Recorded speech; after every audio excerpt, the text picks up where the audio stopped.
I was always Daddy's little girl. What about you? Are you still his little girl, Beverly? Are you?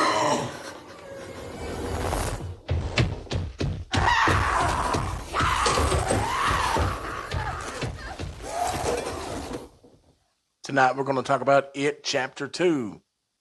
Sit back, relax, and let's get at it. Remember, we keep it tight, and it's a podcast world. We're ready to ignite. That's the lesson. We got it all. Tune in, turn up, come vibe with us, y'all. So remember. Okay, tonight we're going to discuss the movie It Chapter 2. It Chapter 2 picks up 27 years after the events of the first film.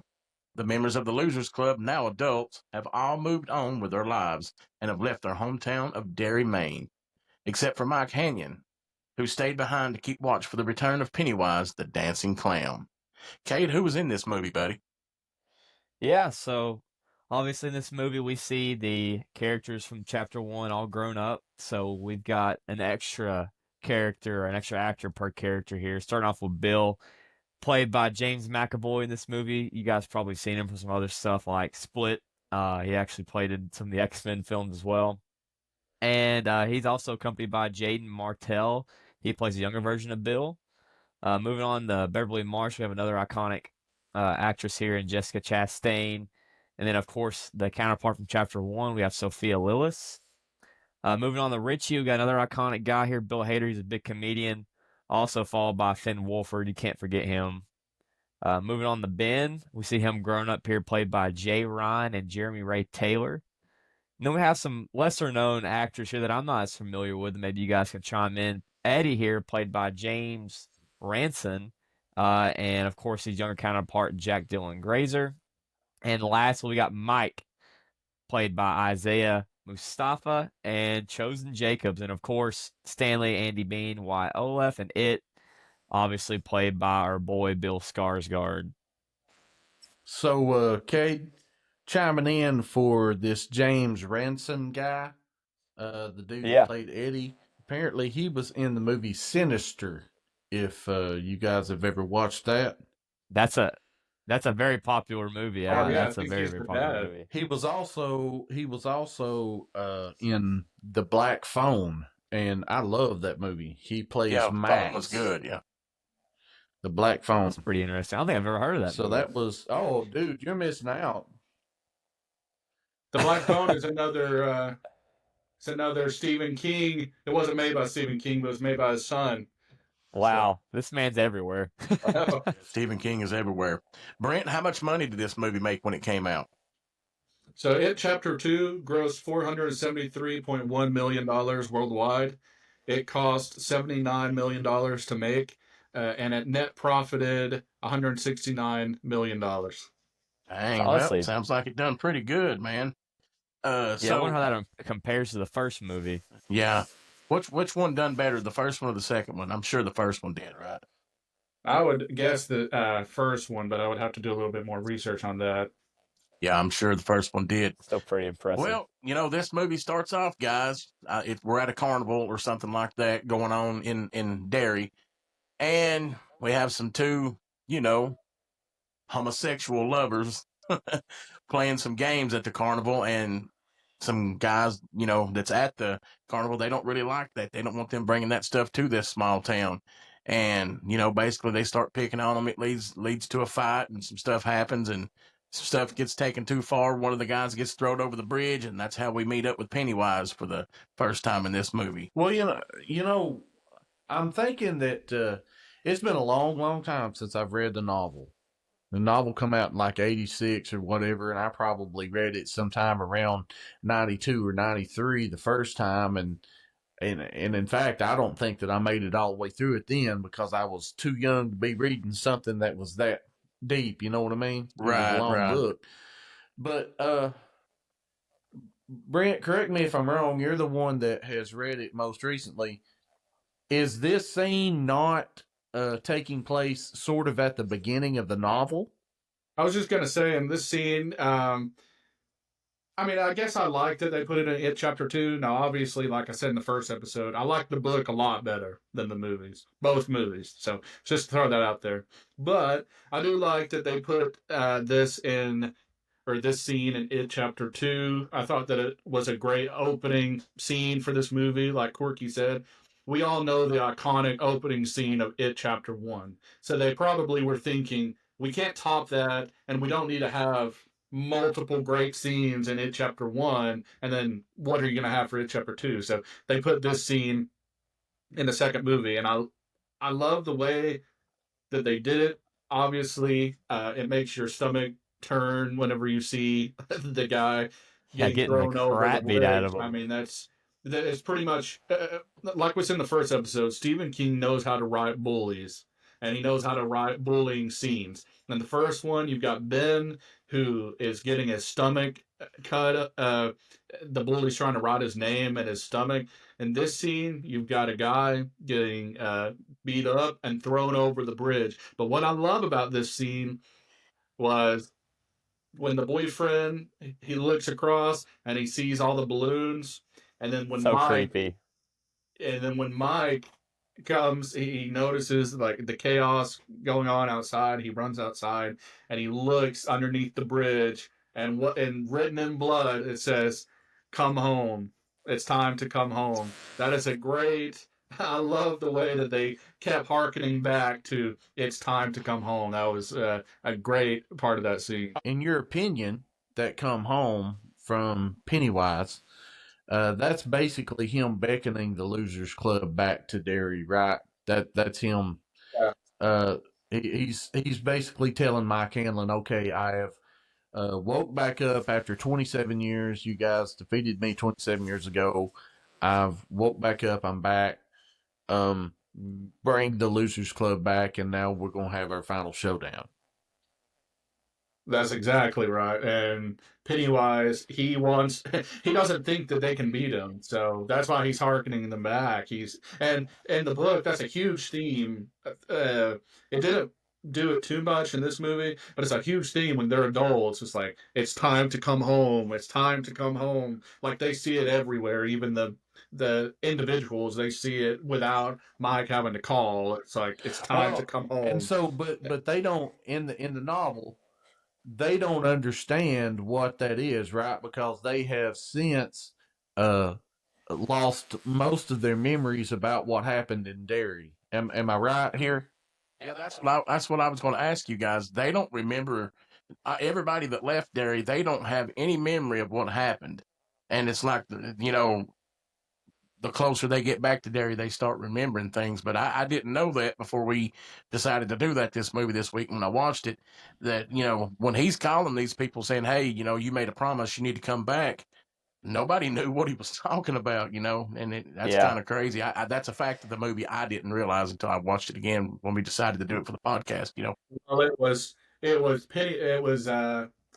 it was a mixture of Pennywise messing with their head, but also the town. It just kind of messes with their head to make them forget. But also, did you guys notice who was the only person out of the Losers Club that didn't have any money when they were adults?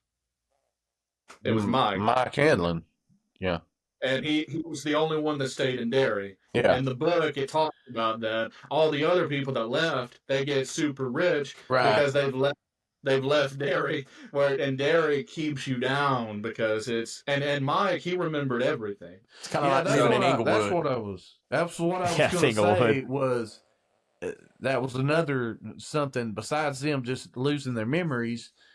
They all went on to prosper except for Mike Hanlon, and he was the one that stayed behind in Derry. And yes, if you leave Inglewood, you will probably prosper. Yeah. I guess the only one. I stayed, and I still have all of my memories, and I don't have any money. Well, I moved about 30 minutes up the road, and I ain't got no money either, so it must just be us. You got to get further away County. 30 minutes up the road, I guess. Maybe if you ever lived in Inglewood, you're done. Might as well just check out. Yeah, Inglewood's just that bad. It just draws you. Yeah, the only one who really might have had maybe a rough adult life might be Beverly here, because you can see she's actually in an abusive relationship with a guy who's similar to her father in some controlling ways. And I know everybody's lost their memory at this point, but Beverly actually still has nightmares about everything that happened. And it's probably due to her, I'm assuming due to her exposure to the Deadlights in It Chapter 1. And so And that gets revealed, I believe, later on when they get back to Derry. That's actually a pretty good idea, because I don't know enough about the novel to see where that ties in. So she's still got the nightmares going on, and she still remembers the deadlights and stuff. But she also was in an abusive childhood from her father, but now she's gravitated to an abusive relationship as an adult. So, Brent, you want to fill in the gaps here between the movie and the novel? I was going to say Brent's the man to go to for this. That's right. Yeah, we have to defer to Brent because he has read the novel within the last 15 years. Well, let me just remind everyone, it's been a long time. It's been like 5 years, or probably 4 years since I read the book. So it's been a little while. But I will say, yes, Bev, obviously her husband was an abusive husband, and that's a carryover from her father. However, don't forget about Eddie. He married a woman who is just like his mom. Literally almost the exact same. Even what fun fact about that is from the movie, he married a woman that looked just like his mom, and the same actress that played his mom in the first movie played his mom again and played his wife in the second movie. They used the same actress. Yeah. Oh. Yeah, and he wrecks his car whenever he gets called by Mike. I thought that was pretty funny. Now, I want to ask you guys this. What did you guys think about Stanley when he first gets the phone call from Mike, and that iconic bathtub scene where you see he's committed suicide, but then once it pans out and you see he's just marked with his own blood on his wall. Now that is pretty messed up. I didn't see that. Did pretty sinister, man. Yeah. So I can take this question, but Cade, you haven't said a whole lot so far. So, buddy, if you want to chime in on this, go right ahead. Yeah. So this scene was pretty sinister, and this was one of the things I knew before I even watched Chapter 2, that Stanley ends up doing that. But it's pretty crazy, because you see the blood start dripping from his wrists, and then it's dripping on the floor, and all of a sudden it actually drips onto Beverly somehow and wakes her up. So it kind of leads into the corresponding scene, but you could kind of tell like Stanley was just a guy that was anxious. Like in It Chapter 1, he was the one that was reluctant to go into the house to encounter Pennywise the most.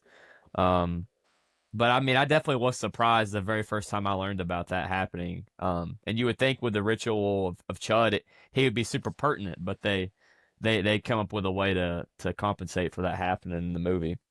Yeah. So it said he knew he was the weakest person, so that's why he just took himself out of the equation. So yeah, that's what I was going to get to. Was here's my take on that whole situation.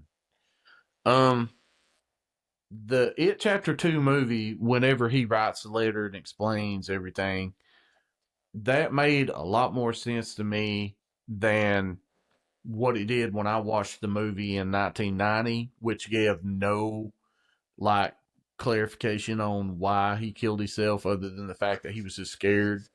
And I never did really care for Stanley's character in the movies, either It 1990 or It Chapter 2, because I always thought that was just a punk way to go, man. It's like the town needs you, the people in the town need you, your friends especially need you, and you're just going to punk out and you're going to kill yourself in a bathtub because you're scared. But, okay, it was at the end of the movie whenever he wrote that letter, and it made a lot of sense to me because the whole way that they were supposed to defeat it was to band together and to be like as one. They're supposed to be one unit. And he wasn't in the mindset to be able to do that. So he would have failed them, and he would have been the weakest link in that circle that they had. So the fact that he knew that up front and knew it's like, if I show up, guys, I'm going to get you all killed because I can't handle it. I kind of understood it more. I still think he was a punk for going out like that, but yeah, it would have been did make interesting to more see sense. him. It did make more sense as to why he did it. When you go back and you watch it in 1990, the 1990 version of it, there is no explanation for why he did it. He just went up there and he slid his wrist in the bathtub like a punk, and he wrote the word "it" on it, you know. And so, you know, you're just sitting there like, okay, that's, you know, it's almost like a wasted character, just about for me. But I mean, I had more clarity on why he did that. So that was my take. Yeah, it would have been interesting to see him like actually go to Derry, because in order for everybody to get their, you know, personal item or talisman, as you were referring it to, they had to go through some trauma with their encounter with Pennywise.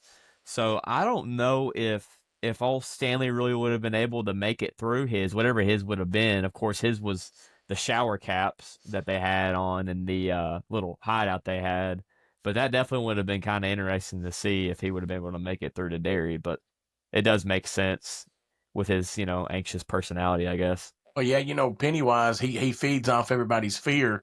And I guess he thought, you know, if I show up and I have fear, then that's going to give Pennywise power. So, you know, going out like that, it's punkish, but it's also heroic, too, if you think about it in a, you know, in a certain way, you know.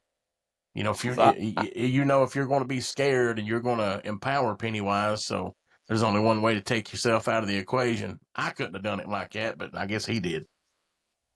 So when we get the cast and they all get together finally at the Chinese restaurant, you see them all joking around.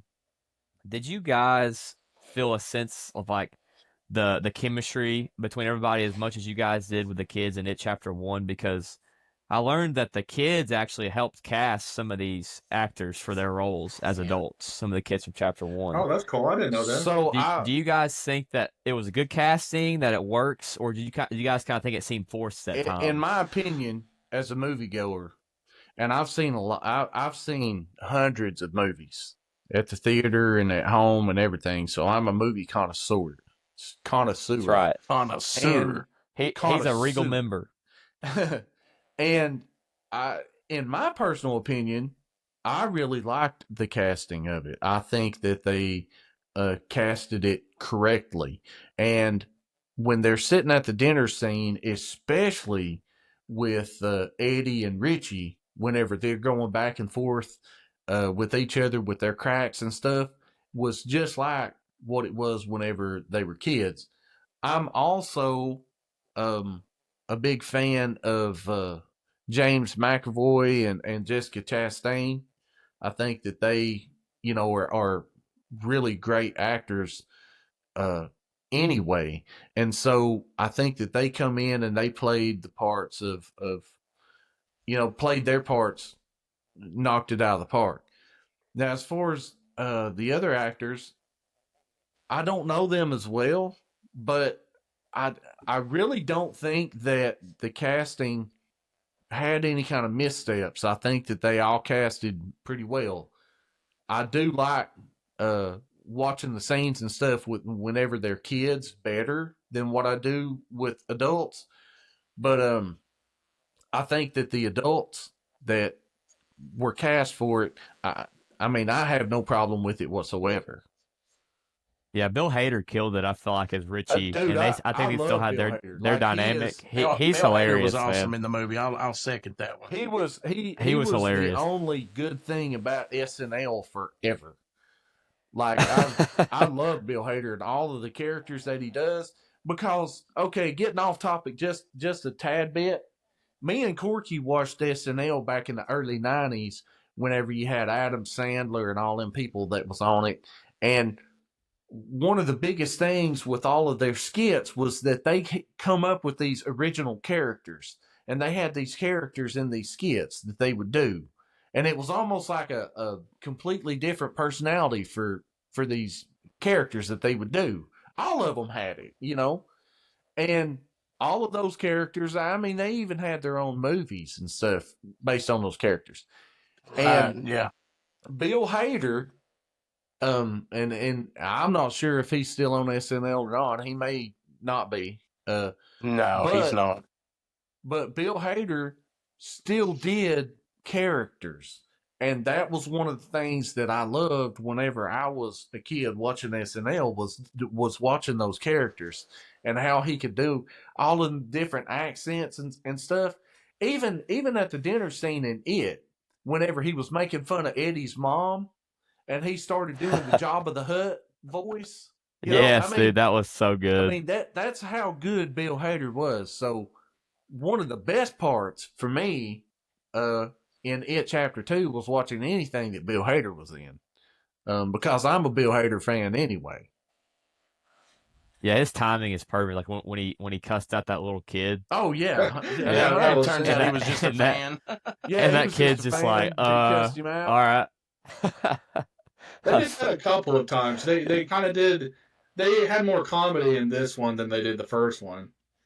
Yeah, they really hung on some of those jokes there. Especially, I mean, they probably just wanted to show more Richie and Eddie right there talking to each other. Okay, you asked about the cast. So, did you have a problem with the cast, or do you like the cast? I honestly think that I liked the cast pretty well. I thought they did a good job getting everybody together. I thought they all had good chemistry with each other. And I'll probably go into this a little later on. In terms of like what I disliked about the movie, I'll kind of hand out it here, but I felt like on some of those flashback scenes, they actually either CGI'd or they de-aged Richie to make Finn Wolford look a little bit younger. And there's some weird scenes where you look at his face and something just doesn't look exactly right with him. I don't know if this is true or not, but I felt like there were some issues there. But yeah. I think after they meet and go to the Chinese restaurant, they all kind of start to separate, but they eventually get back together. And then Mike reveals, kind of their grand plan after he drugs Bill. If I'm not mistaken, is that right? Yeah, that's pretty much what happened in the movie. Yeah, but I mean, going back to the CGI thing, I did not notice the de-aging, but I will say one thing I did not like about the movie was I think that Bill Skarsgård playing Pennywise was one of the best parts about It Chapter 1. In It Chapter 2, they used a ton of CGI for Pennywise. Which lost me. That's one of the problems I had with the movie was I can't stand CGI, and there was a lot of it in this movie, and that's one of the downfalls for me for this movie. Yeah, and we'll get to it obviously, but even the last scene, just so much CGI, and I can take a little bit of it, but they either need to go all cartoony to make it look very cartoonish, or they need to be more like this is realistic. And they kind of did a weird mixture of both, and it was like, are you trying to make a horror movie? Are you trying to make a comedy movie? Are you trying to make it cartoony? Are you trying to make it realistic and scary? I couldn't really. It was like in the middle, and it didn't mesh well.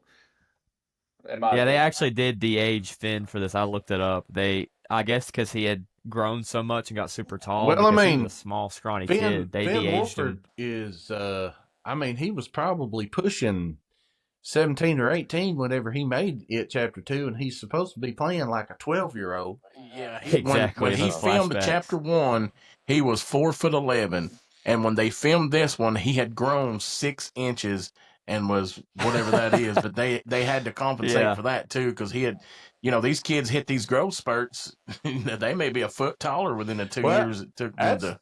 That's why they're screwing over Stranger Things. If you keep up with that, I mean, they've really dragged that out 5 freaking years or something. If 5 seasons, Stranger Things is going to be ridiculous when it finally comes out, because everybody's grown adults now. I know, like Finn Wolford is like 20. They probably got their own kids now, Yeah. And I'm thinking it'll be a time skip at least. They've Millie got to Bobby do it. I think Brown they'll is do a time married to skip. Bon Jovi's son. And I mean, Yeah. you know, she's supposed to be like his 12-year-old kid. Like what? Anyway, Yeah, they'll I'm have to do a time jump or but something, you know like what? Kate said. You know what though? I'm a junkie. I'm still gonna watch it because I'll be there as soon as it comes on. I'll be watching it. I'm a Stranger Things junkie. I don't even have Netflix right now, and as soon as as soon as it drops, I'm getting Netflix just to watch it, just like I did with Cobra Kai. It may be this year that they release it. I think it might be this summer. I'd have to double check. Yeah, it's going to be this summer supposed sometime. It's supposed to come out this year at some point. So that's one of the big things I'm waiting for. Like each episode's supposed to like a movie, essentially. It's what the cast was saying. Like they had a lot of work that went into like it. As far as the length, like each episode's like 2 hours long. They're well over an hour long episodes. Like well over nice. 15. Nice. You'll have a lot of We'll content. have to cover some of those on the podcast when they come out. Man, I love that. We need I love to do that a series. whole It's segment sick. about Stranger Things, man. I'm all about Stranger Things. We'll do that. I'll tell you guys what, this part of the movie is one of my favorite parts. It's when, you know, obviously Mike drugs Bill, but you start to get into the lore a little bit of Pennywise, and this is my favorite part about it. I think is just understanding his origin. You know, it's gotten me more interested in all the Stephen King novels in general, but you know, you see here, it talks about how Pennywise came, you know, crashed on Earth millions of years ago, you know, had contact with the Native Americans, and they had their way of trying to compensate for taking them out, which is where they got the Ritual of Chüd. But did you guys find it pretty interesting when they dived into the origin of Pennywise here? Because I've been watching like YouTube videos almost every day about this stuff, man, trying to connect the dots. But I started nerding out about this part in particular. Yeah, I agree with you, Kay. This is my favorite part about it. It's just learning all the lore, not just of Pennywise, but of the town of Derry. And in the book, it goes so. Well, I think I said in the first episode, they're called interludes, and you have like 3 interludes, and each interlude is like 100 pages long, and it's just about the history of Derry, going back from the Native American tribe. It talks a little bit about that all the way up until modern day. So, and it's cool having read the book, watching the movie, and you see little Easter eggs of the interludes. Like, for example, you know that alleyway they keep going through, and there's like a mural on the wall that has like a gangster scene. That is one of the interludes. Is that there's this whole gang shootout, and it's kind of like a Bonnie and Clyde situation where it's a man and woman, and they're a gang, and they get killed, and they see the police officers see a balloon like rising up out of the like from out of trees or whatever after they die. So it's just cool little things like that. And also in the first movie, when Ben is looking in the library, he sees the Easter egg hunt day massacre where the stovepipe foundry exploded, and that's another interlude. They were having an Easter egg hunt, and the factory just exploded and killed 100 people. And they see a clown there. Like anywhere a big massacre happens or a tragedy happens, the clown is there. So the interludes, they talk a little bit about it. So I understand exactly where you're coming from, Kate. That's a lot. Yeah, it's cool. Pennywise is really, really cool.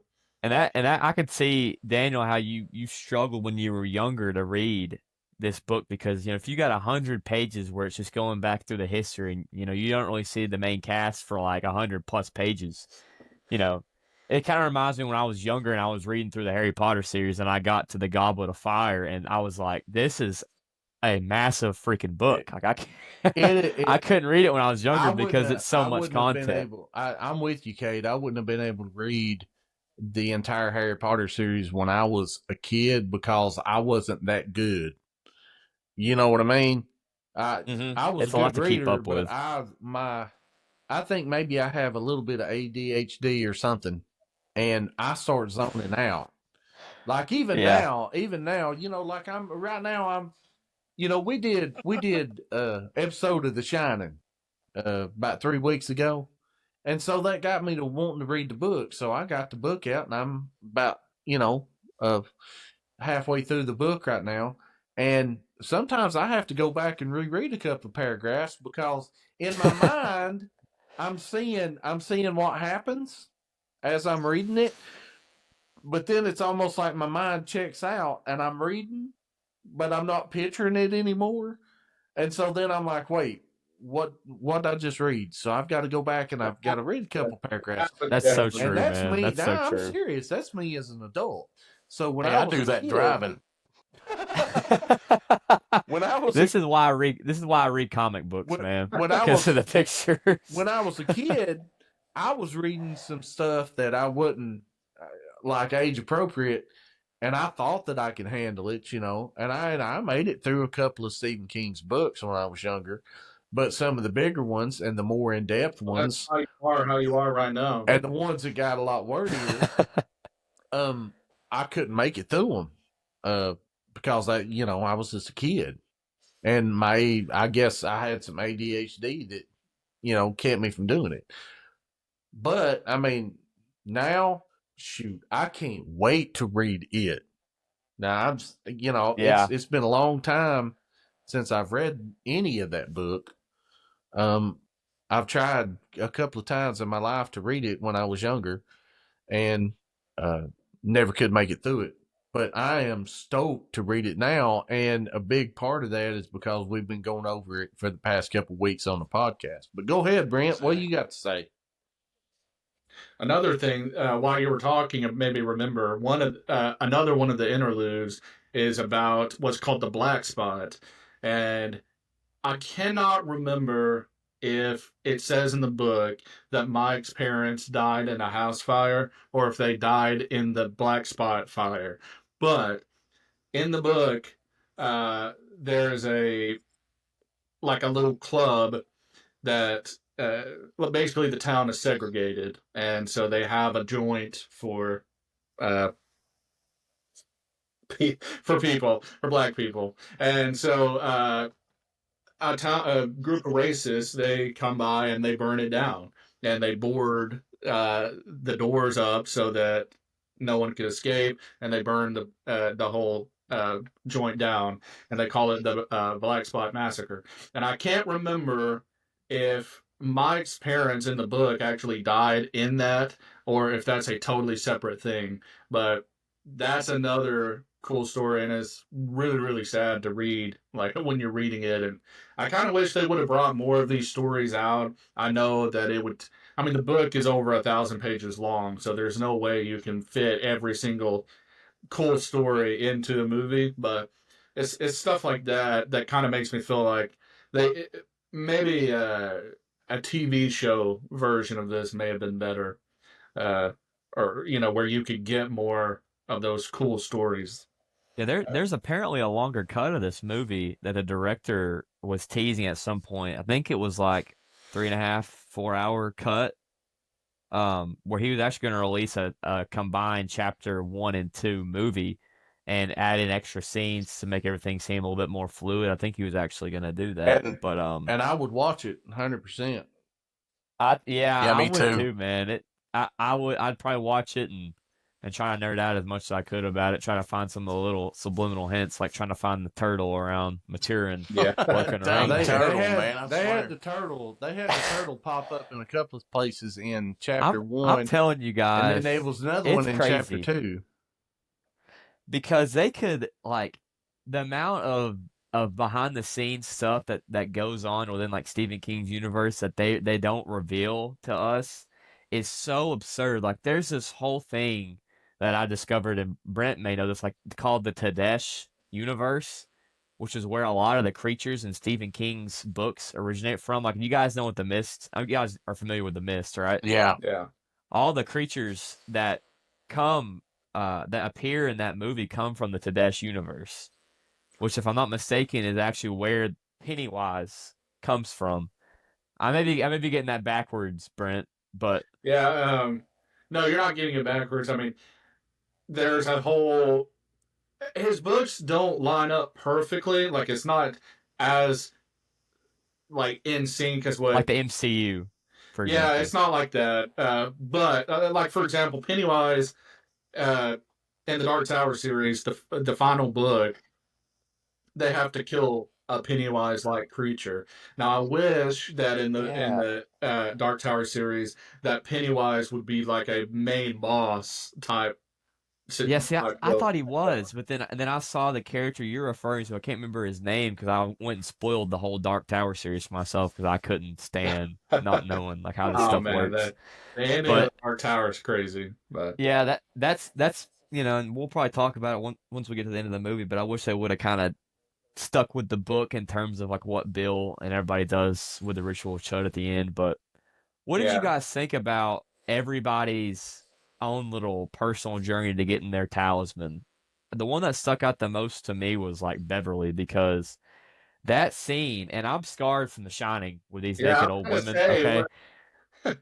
you just have But a thing for the crack. these, If you these, got these, Ellen.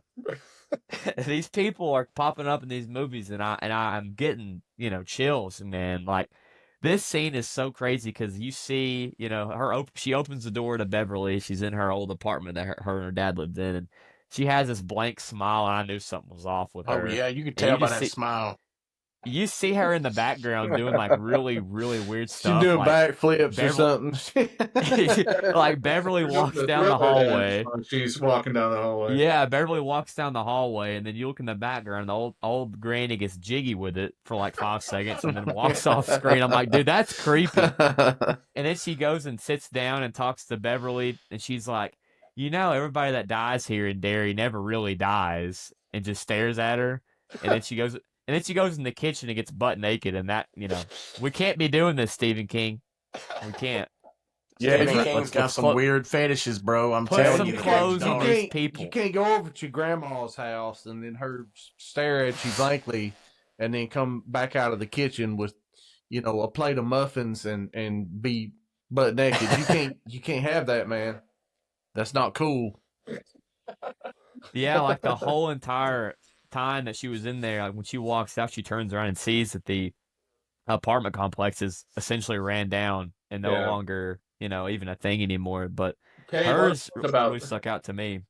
What I loved about that scene, Kate, was when you see Pennywise without his face mask on. Yes, that's right. I forgot about that. Yeah.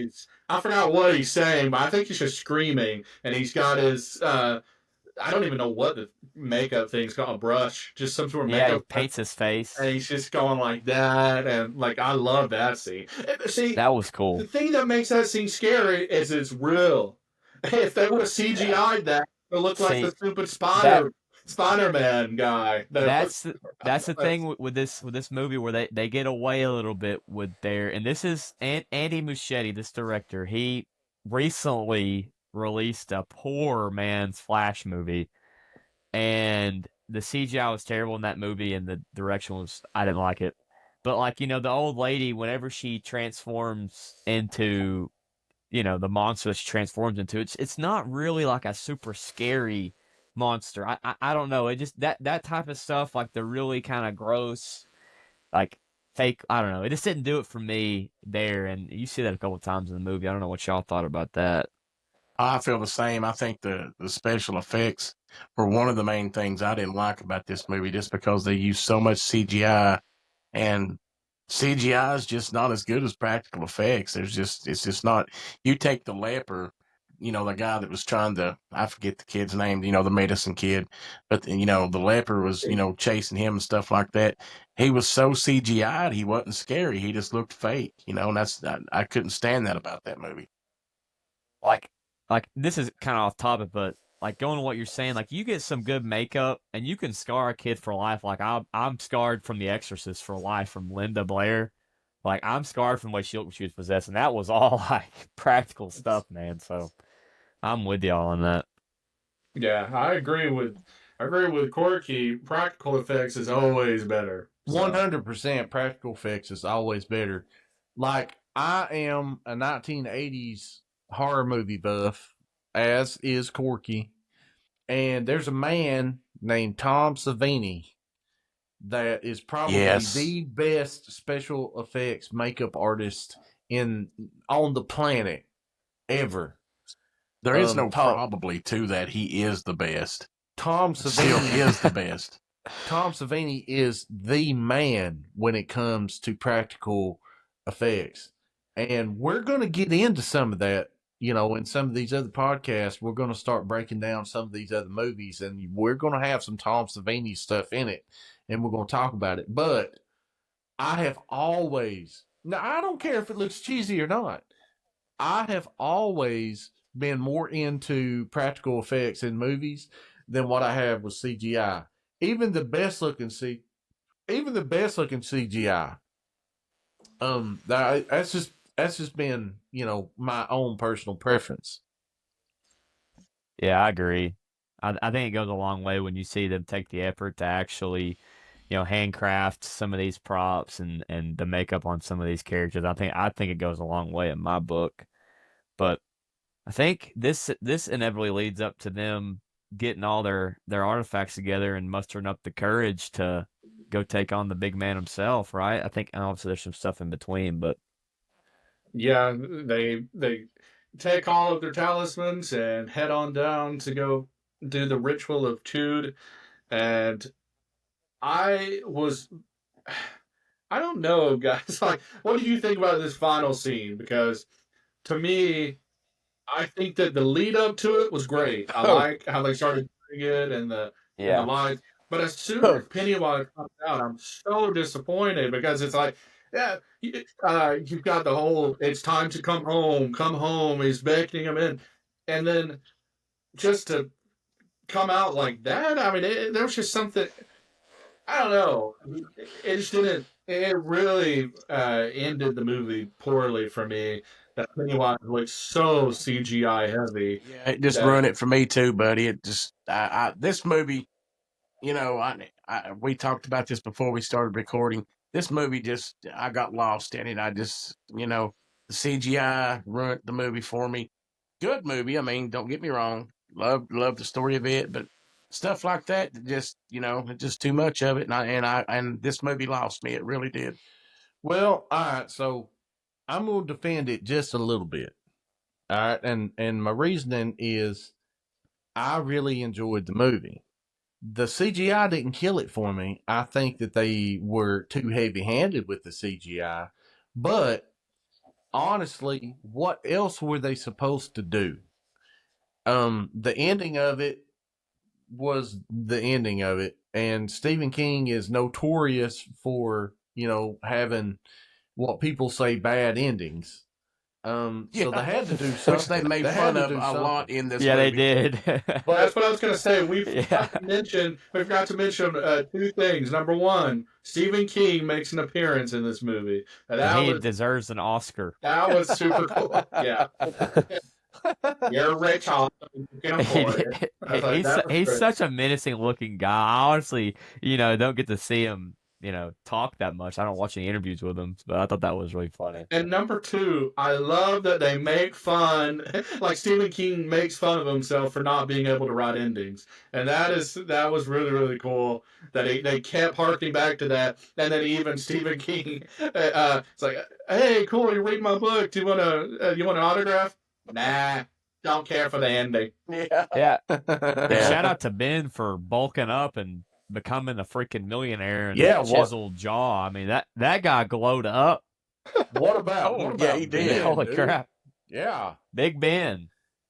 Shout out to Big Ben. But I'm kind of, and I'm thinking like you, Daniel. I mean, they really, that's kind of what it led up to, how the movie was. The only time I really, really enjoyed the CGI in this movie was actually when they first get to the house, and I believe Bill, Eddie, and Richie are stuck in a room, and they actually see Stanley's dead body in the refrigerator, and he turns into a spider. Now that was kind of creepy. And I thought it's probably because the room was darker, the CGI didn't really affect it that much, but yeah, that was probably one of the scenes where I was like, yeah, that looks pretty good, because I made a mental note of that. So I'm just going to go ahead and say that Daniel. I loved any scene that had Bill Hader in it.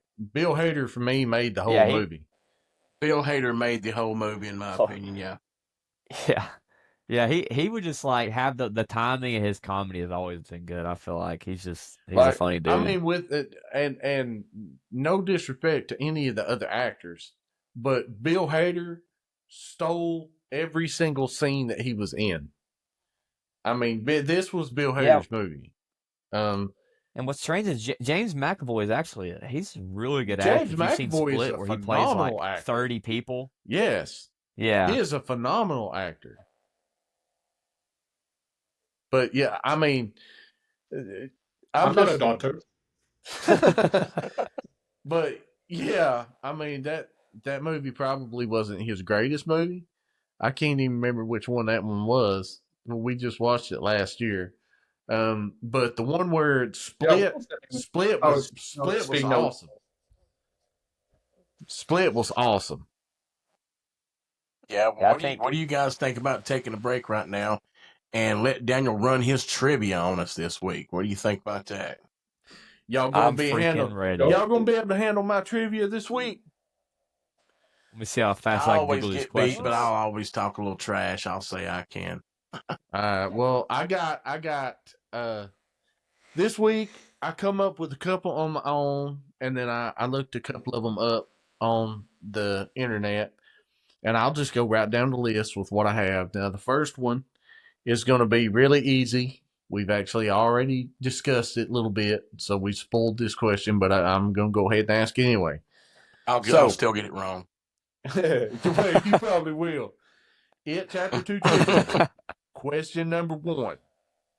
Who is the shop owner that sold Bill his bike back? Stephen King. There you go. There you go. There you go, Corky. I told you, Brent. We already went through it. So okay, that's one. That's the easy one. Now we're gonna make it a little bit harder. Okay, so question 2 is, what name does Bill call his bike? I know he says she's fast. A rider, I think. He says she's fast. Is it like the Silver Bullet or something? You got anything, Corky? What is that? I don't have a clue. Saying it. Cade is the closest. Multiple choice? Cade is the closest. I may consider giving him a half point. You said the Silver Bullet, but the name is just Silver. Like it's just Silver. Crap, man. Silver. I'll take a half point. All right, partial credit. Now we come into question number 3. Okay, so I'm going to go ahead and ask, what kind of car does Richie drive? Oh my God! Oh, he drives a 5.0 Mustang. Shoot, yeah, Cade's on it tonight, baby. Really? When did they Cade's show that it. in the movie? They showed his 5.0 Mustang a couple times. A couple times. 3 or 4 times, actually, probably. Really? Okay. Oh, yeah, it's a bad car. Now, question number 4, and we've already discussed this. We've already mentioned it. We didn't really discuss it. We mentioned it. Who wrecks when Mike calls them? Eddie. Cade is on the money. Okay, now. Cade's been owning this trivia, man, these last couple weeks. All right, Cade. This is my old little extra question that is attached to this, okay? Better not be about the novel. I'm screwed. Everybody went on to bigger and better things after they left Derry, right? So Mike calls Eddie, but Eddie is discussing a little bit about his work in this scene. What does Eddie do? He's a chauffeur valet driver. Cade? I thought he was like a risk analyst. Carl, you are on it, dude. I'm telling you. No, that's where I'm calling bull crap. I don't care what the movie says. I don't care what the movie says. No. This is about It Chapter 2. This is about It Chapter 2. I think Brent deserves a point just for his knowledge of the book there. This is about It Chapter 2. Okay. Question number 5. We're going to move on to number 5. I'm going to go ahead. This is for everybody. It's a toss-up, okay? But it's also a timed toss up, right? We can't sit here for 5 minutes trying to think of it. Okay. All right. So now, question number 5. Name all of the members of the Losers Club, first and last names in 10 seconds. Dios Razón. And last name? I'll do it. Come on. You've already wasted 4 seconds. Bill. Stanley Uris, Eddie. Go, Brent. Stanley Uris, Eddie Kasaprick. It's something like that. Eddie. Bill Hand something. Keep going. Your Beverly 10 Marsh. Seconds is up. Your 10 seconds is up. But Beverly go ahead. Marsh, Ben. I can't remember Ben. Ben's last name is Hanscom. I'm cheating now. Oh yeah, Ben Hanscom. Can't cheat. I got my notes. Credit for this one. All right, that was a tough one. 10 seconds. That was brutal. I'll go ahead. Yeah, it was a brutal question. It was. But I'll go ahead. Yeah, that one was brutal. So who won this week? Does it count? Hold up. We still got the bonus. Oh, you got some more? Yeah. Bonus question. Okay. But I'm gonna go ahead and clear up question number 5, just for the listeners, the 5 people that's listening to us. The names of the Losers Club is in order: Bill Denbrow. I keep wanting to say Denborough, but it's Denbrow. Bill Denbrow, baby. Beverly Marsh, Ben Hanscom, Mike Hanlon, Richie Tozier, Eddie Kasprick, and Stanley Uris. That was close. All right, so that's the Losers Club. Nobody gets a point for that. But bonus question. I'm a loser. Now we're gonna see how far back you can remember, Corky, because I don't think that the 2 young guys have seen this. Okay, let's go. All right, bonus question is: what does Mike Hanlon say that he went back to get in the Barrens in It 1990? From the movie It 1990, Mike Hanlon said that he went back to the Barrens to get something. What is it? Is it the rock that he uses the rock that gets thrown at one of the bullies? A shoe? No, but you're on the right track. No, Corky, it ain't no shoe. A shoe? Didn't they find a shoe down there or something back in the day? I don't know. They probably that Greywater, man. They found everything in there. All right, Brent, do you have something? Do you have an answer? No. I was just asking. It's a pocket knife. So nobody gets this question right. According to the internet and according to what I remember, okay, I will have accepted 2 different answers because from what I remember from the movie and from the internet, there's 2 different answers to this. But none of us got it. But in 1990, Mike Hanlon said that he went back to retrieve the piece of silver that Beverly shot at it and killed it with it. Right? Yeah, I would have never got that one. Yeah. Now, when I looked it up online, it said that Mike Hanlon went back to get his father's photo album so that he would have proof that it had a long-term presence in Derry. That's interesting. Yeah, that's cool. Well, that's very cool. So I'm taking Cade won that one, right? So he's 2 weeks in a row. I think Cade got 3 points. I think everybody else got one apiece, maybe. Something like that. Next week, Cade's got to get knocked off the mountain, boys. We got to put an end to that. Cade knows him some It, man. Cade knows him some It. Okay, so this is going to bring us to the end of the movie. Brent, since you're the master of the Stephen King universe, break down this ending of the movie for us and let's discuss it. Go for it. So they do the Ritual of Chüd, and it seems like it's working so far. The deadlights, they're spinning down. They go inside of the little vase that Mike has, they think that it's over, and then the balloon starts blowing up, or starts widening, starts getting bigger. And once it pops, you see Pennywise and all of the Losers Club. They scatter and they each have little nightmares of their own. Bev, she gets stuck in uh, Bathroom stall. a bathroom stall, getting filled up with blood, and she people banging in. They're like bullies. Her dad. Ben, he gets trapped in a burial plot. He starts getting dirt thrown in. He's about to smother and suffocate.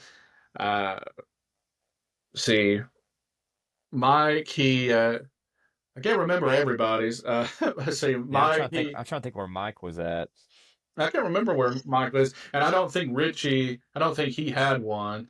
He was just kind of chilling with Eddie. So Richie and Eddie, they were running, and they had to choose they had between the doors. That's right. Oh yeah, that's true. And then Bill, he had a cool one. He got trapped in the water, but when he comes back up, he meets himself in the room, and he has to kill him. He has to kill his little brother, who he thinks is his brother. And so did you notice his brother was a little bit older in the scene too? They didn't DH him here. Did y'all notice that? Yeah, I thought something was off about it. Yeah, but after all of that, they escape. They come back up. All of them see that Pennywise is chasing people. The Deadlights, they cause Richie to, like, Pennywise is about to kill Richie with the Deadlights, and Eddie throws a spear into Pennywise's mouth. Eddie thinks that he's won. He goes up to congratulate with Richie, and then he gets stabbed through the chest by Pennywise. And one thing I noticed about that scene was he lived way too long for that man had a lot of blood impaled through the heart, and he lasted for like 10 minutes. Like, man, he should have analyzed his percentage of living. Is what he should have done, since he was an analyst. Yeah. He needed some HP, man. He needed to go find. He needed some HP to get him a potion. Yeah. But that scene was sad, obviously. But before he dies, the Loser Club starts fighting with Pennywise, and they find out that the secret to beat Pennywise is to just not be afraid of him. And so they make fun of him. They make fun of him, and he basically dies by Bill, or it may have been Richie, pulling out Pennywise's heart, and he crushes the heart in his hands, and the blood starts floating. They all kind of crush. Which was terrible CGI again. I mean, we just add that in there. You want to know what my biggest complaint is about this scene? What's that? I think that in the book, I was reading that, this is more of a battle of wits in the mind, especially with Bill and Pennywise here. And if I'm not mistaken, this takes Bill getting sent through like the cosmos, and he actually sees the dead carcass of the turtle. Yes, maturing. He's dead, and you don't really know why. If you know the Dark Tower universe, you're like, okay, this is obviously a huge deal. This is one of the Guardians from the Dark Tower. But I wish they would have shown that, because they show Easter eggs throughout both films of the turtle, whether he's a Lego or you actually see a turtle whenever Ben goes to the school. But I really wish they would have showed that side of it, because I would have been so stoked to see that. I know, like this, the way they ended this. I know that they couldn't really do it because it would probably be a little bit too difficult or whatever, but the way they ended it was just so bad, in my opinion, because the book is so much better at the ending. Is that how did they defeat him in that way, calling him names, making him into a small creature and pulling out his heart? Is that I know that a big part of the book is they beat him by not being scared of him, by finding a way not to be scared. I don't know if it's by calling him names, but I don't know, the way, Pennywise, the whole movie looks really cool, and then to turn into like a little baby clown. I don't know. There was just something about the ending that was a little goofy. Yeah, I thought so. Because Pennywise is with as good as what the movie was, I do feel like the ending was a letdown for me. It was a little bit of a letdown. I can concur with that. The movie was a big letdown for me.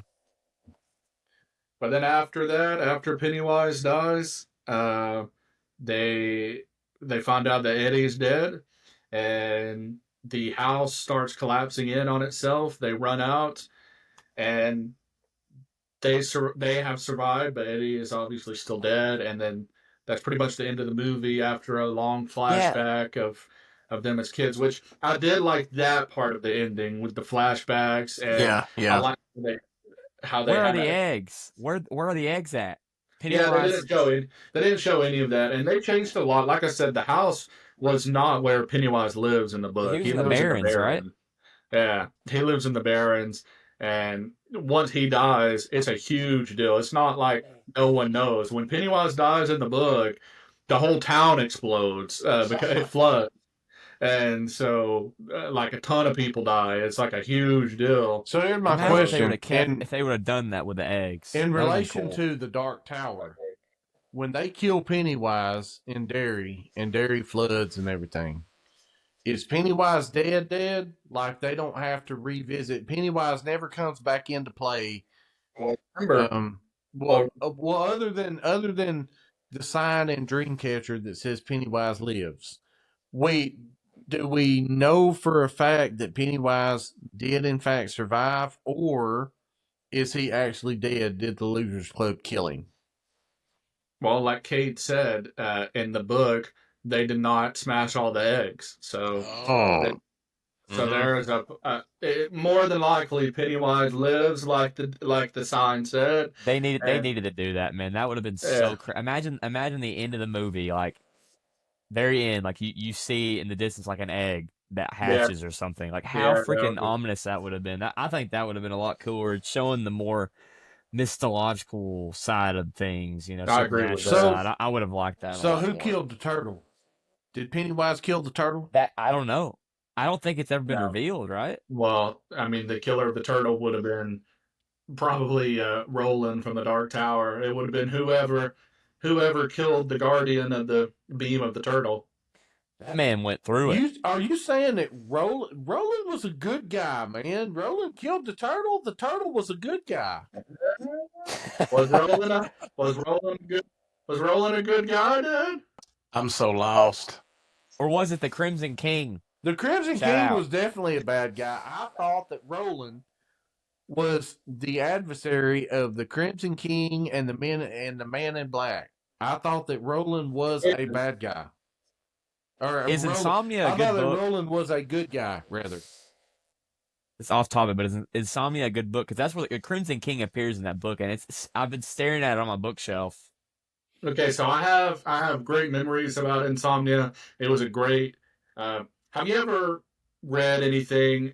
Well, so whenever I read Insomnia, I was reading through all of Stephen King's books, and I had like this playlist playing, and I worked nights, so I had all the peace in the world, and I was just listening to music and reading this book.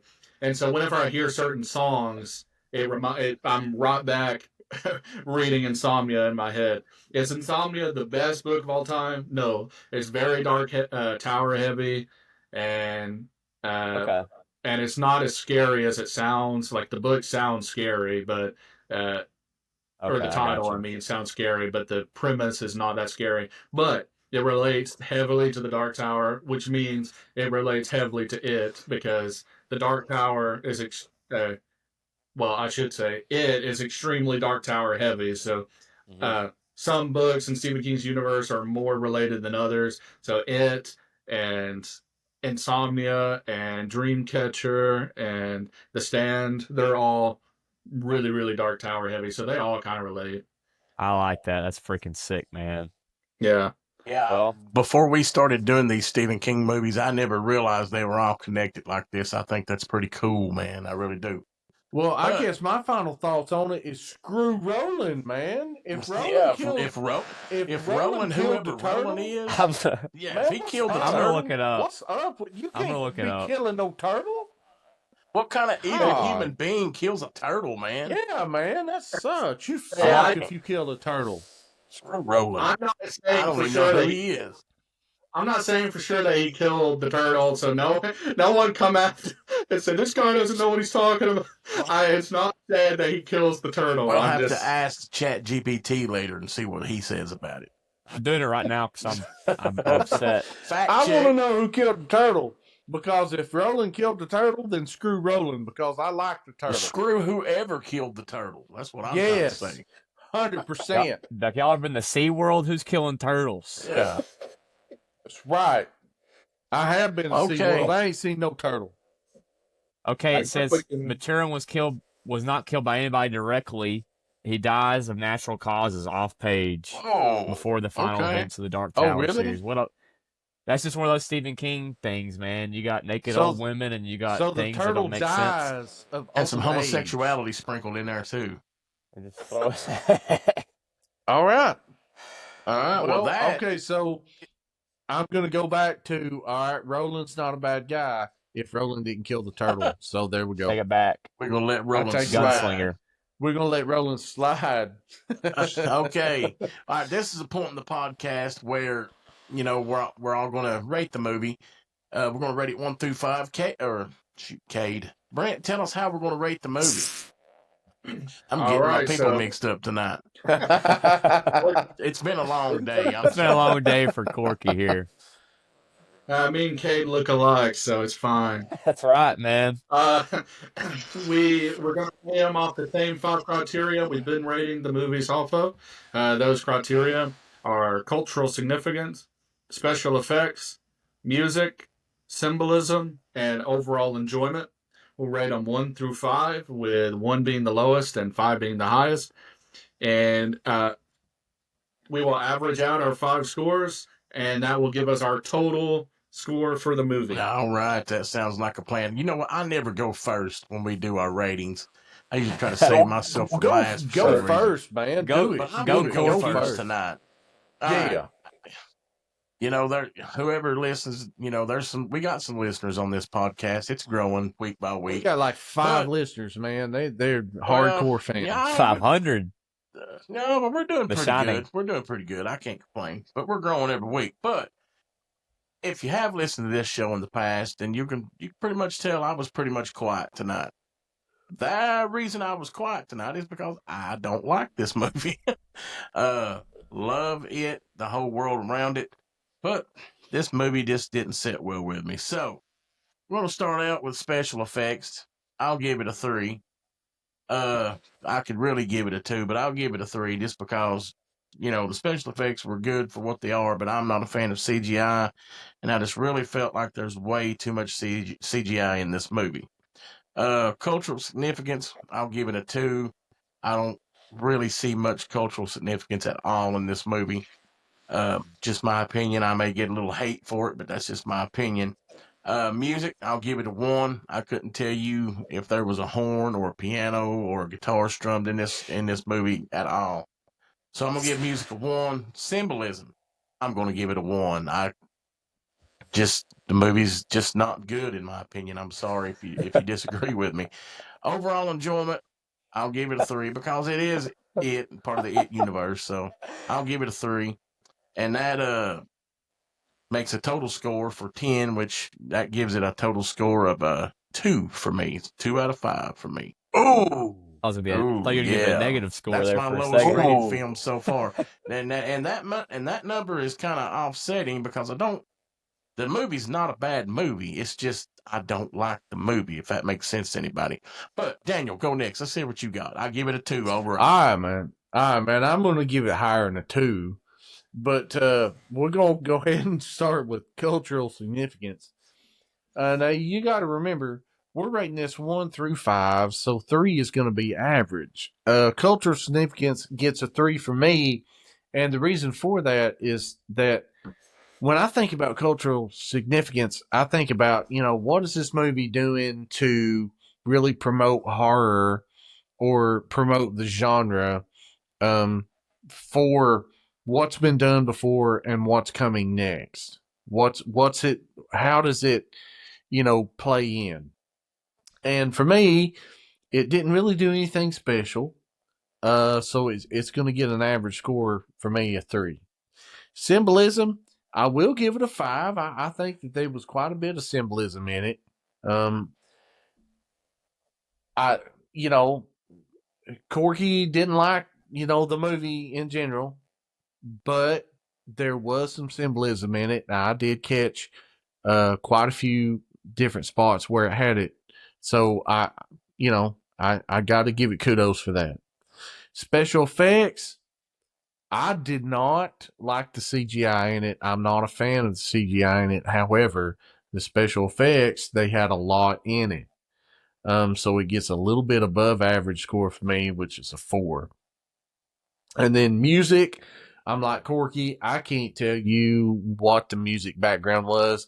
Again, with just how this thing was set, if they would have played some 80s music in it, because, chapter 1 was set in the 80s, and if they want to do some nostalgia kind of thing in chapter 2 or whatever, that would be, totally cool. But they missed the mark there. So music is just an average score for me, is a 3.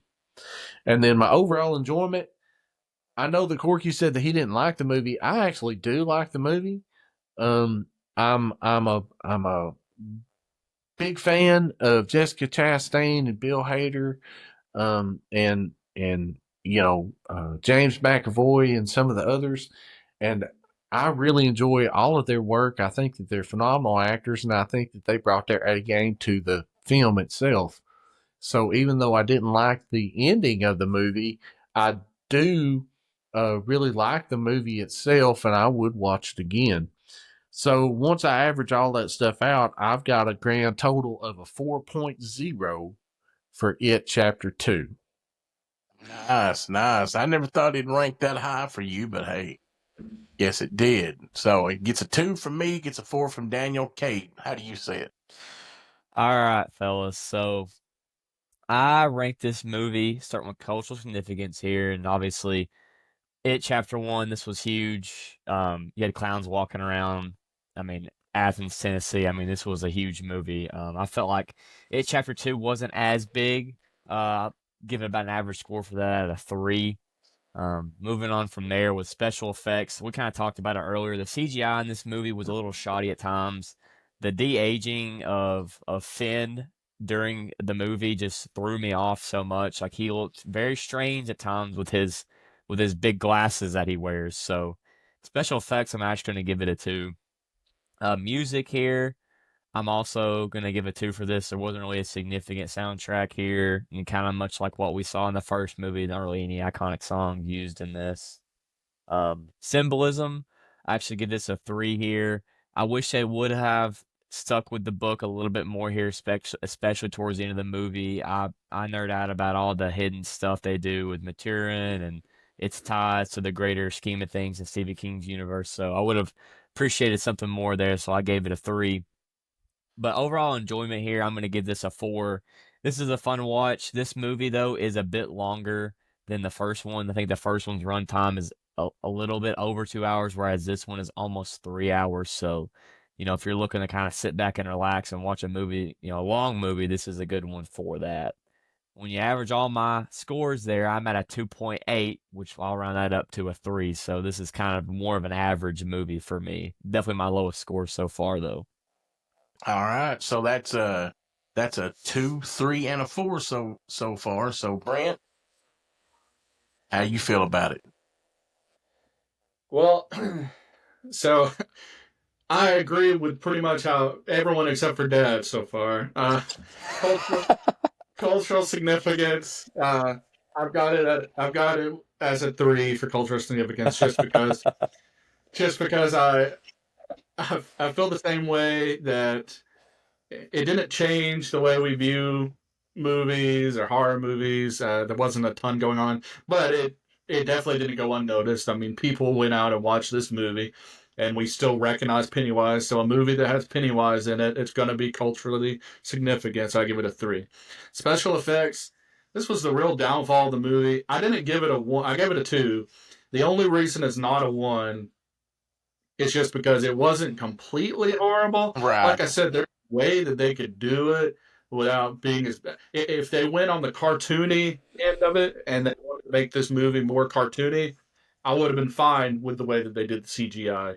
It just annoyed me that they're trying to be serious with the movie, but then they've got Pennywise looking like a demon baby. Like, that's just, I don't understand that. But the music, I give it a 2 because I don't remember any music in it, but it wasn't bad. So I give it a 2. Symbolism, I give it a 3 because I like the references, like the mural on the wall. I like the turtle, and I love the It universe. Everyone knows that. I love the Stephen King universe, but like it could have went so much harder into all that. So I mean, I have to give it a 3. My overall enjoyment, I give it a 3. This is a movie, like Cade said, that you can just throw on. You can watch it. It's not one of my favorites. It's not one that I'm going to watch, every year like I would The Shining or The Exorcist or Texas Chainsaw Massacre. It's not one of those. It's just a fun little movie that you can throw on and just kind of watch it in passing. So I give it a 3. And that gives me a total score of a 2.6. So I'm going to round that up to a 3. All right, that's 2, 3, 3, and 4. So what's the average there? About 3.5, maybe something like that. It's actually at a 3. Yeah, I put it at a 3. All right, all Yep. right. Well, that's I want to pretty go much- ahead. I want to go ahead and defend Let's last fight, then. week. Let's fight. I want to go ahead and defend last week. It Chapter 1 for me came out at a 4.2, and this Right. week It Chapter 2 come out at a 4.0. So I didn't have a whole lot of differences between the two movies. I didn't have a big difference. I liked both movies the same. I could put both movies in. I agree with what y'all are saying in the fact that, you can put it in and it's just a cool little watch that you can do if you're wanting to watch a movie on a rainy day, and you just sit back and watch a movie. Yeah. It's Something enjoyment. sweet too, you know what I'm saying? So what we found out was that It Chapter 2 was Dad's favorite movie of all time. Better than The Shining. He loves everything about it. The sad fact that you want to hear this, Kate. Dad likes It Chapter 2 better than he likes Stanley Kubrick's The Shining. Do not let, and I'm being dead serious. Wait a second. Wait a second. Stanley Kubrick's The Shining was more than a 4.2. I know that. Yeah. I think I gave that movie a 5. That movie is near perfect. That movie is one of the best of all time, but Dad would prefer the demon baby Pennywise to Jack Torrance. I don't even know where you're coming up with this nonsense. This is crazy. I would have to respectfully disagree with that if that happens to be true, Daniel. I would really Go back and you'll have to go back and listen to it.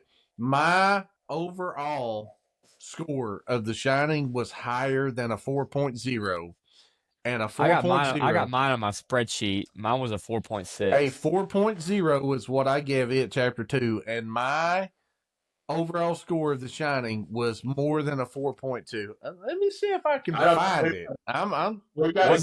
Was it because the naked old lady in this one? You guys are all busted on me. Like I'm gonna find this thing. Everybody's got their own opinions, man. Hey, Daniel, if you like It Chapter 2, own it, baby. It's okay to like it. Hey. No, I like it. I will say I do like this movie. It's just, I don't know. In the next episode, we will get back to you guys about if Dad rated It Chapter 2. We'll have to go back and look in the archives. I can't find it. You're gonna have to. I want the viewers that have seen the Shining episode to tell me if I rated it higher than a 4.0. That's all I need to know. And the Shining had the guy in the dog suit, man. I know. Yeah, man, you can't beat that. That was practical effects. That was a real butt. That was See, two Cade is real all butt about- cheeks. One thing I've noticed about Cade, he notices the butt cheeks. Butt cheeks were real. Dang, that was an evil I can laugh, confirm. man. 100% real butt cheeks. All right, Shout out guys. Stanley Well, Kubrick. hey, everybody heard it here, man. For the most part, It Chapter 2 is just okay with us. It's not bad, but it's not great. But hey, if you listen to the past shows, let us know how Daniel rated The Shining.